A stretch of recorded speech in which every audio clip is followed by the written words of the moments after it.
Fernando Alonso won the Drivers' World Championship consecutively in 2005 and in 2006. Lewis Hamilton won his first ever World Championship in 2008. But today I'm going to tell you a story about what happened in 2007 when Kimi Raikkonen beat both of these drivers to claim his first and only World Championship. But more importantly, how Alonso and Hamilton changed Formula 1 forever. So hello and welcome to Fervent Motorsports, and today I'm going to take you through the very controversial Spygate scandal. Now, the key players in the story are Nigel Stepney. He was a Ferrari mechanic who was earning about $1 million a year. Mike Coughlin. He is a McLaren engineer who was earning about $600,000 a year. Ron Dennis, who is the McLaren team boss. Max Mosley, who is the president of the FIA. Pedro de la Rosa, who is a McLaren test driver. Fernando Alonso, a world champion who's just joined McLaren. Lewis Hamilton, a go-karting rookie who has finally joined Formula 1. And of course, you have Kimi Raikkonen, a Formula 1 driver who's always cool as a cucumber. So for a bit of a backstory, the Ferrari mechanic Nigel Stepney, he worked with Michael Schumacher during the glory days of Ferrari. This is why when Ferrari were restructuring their team, he thought he was going to get a promotion. But he didn't, and the management chose Mario Almondo. The reason they chose to go with Almondo was that he had a college degree, and although Nigel had a lot of experience in Formula 1, that was something that he didn't have. The fact that he was not selected made him furious. He wanted to leave the team, but Ferrari stated that he was contractually obliged to work for the team. They then proceeded to give him a new job, and the new role was head of performance development. But this job required him to be at the factory, and he was not with the team at the track at every race. Now Nigel was enraged, so he did what any person would do. He went to speak to a good friend, and this friend happened to be Mike Coughlin, the McLaren mechanic. Now Formula 1 cars are highly confidential. Teams don't want each other to know what makes their car go fast. Both of these men, Nigel and Mike, wanted to use that information to get better jobs. They were mechanics and designers who wanted to be team bosses, but perhaps they flew a bit too close to the sun. So when these two friends met, they started telling each other how their jobs sucked. Nigel still was upset with how Ferrari treated him, so he wanted to get back at them. He mailed Mike a few confidential drawings showing how Ferrari had an illegal advantage in the very first race of the season at Australia. Now Mike was also interested in getting a better job, so he showed these reports to his seniors at McLaren. Now this would be like getting a pot of gold by Formula 1 standards. Confidential drawings from Ferrari, the other team who are battling it out with you for the championship. McLaren lodged a complaint against Ferrari to the FIA, but the FIA said that too much time had passed since the race in Australia and there was nothing they could do about it. So then the McLaren seniors told Mike to stop contacting Nigel from Ferrari.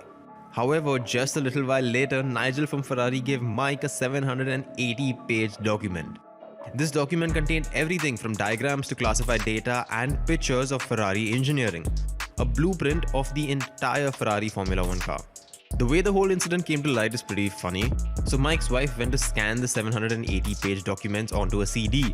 She gave it to a pretty small photocopy shop, but the guy who worked there was a Ferrari fan. He saw that the documents were confidential and he immediately informed one of the Ferrari bosses about what was happening. Now Ferrari came to know. They launched an internal investigation against Nigel and they just fired him. They also launched an investigation about the McLaren engineer, who they found out was Mike. McLaren then fired Mike. Both of these engineers' houses were searched for evidence, which was obviously found. Then the FIA intervened. They searched through the entire McLaren team for any more signs of these documents. The point is, they found the McLaren team guilty of having Ferrari documents, but they said that this wasn't very widespread. It was just one person who had the drawings because this is what McLaren told them.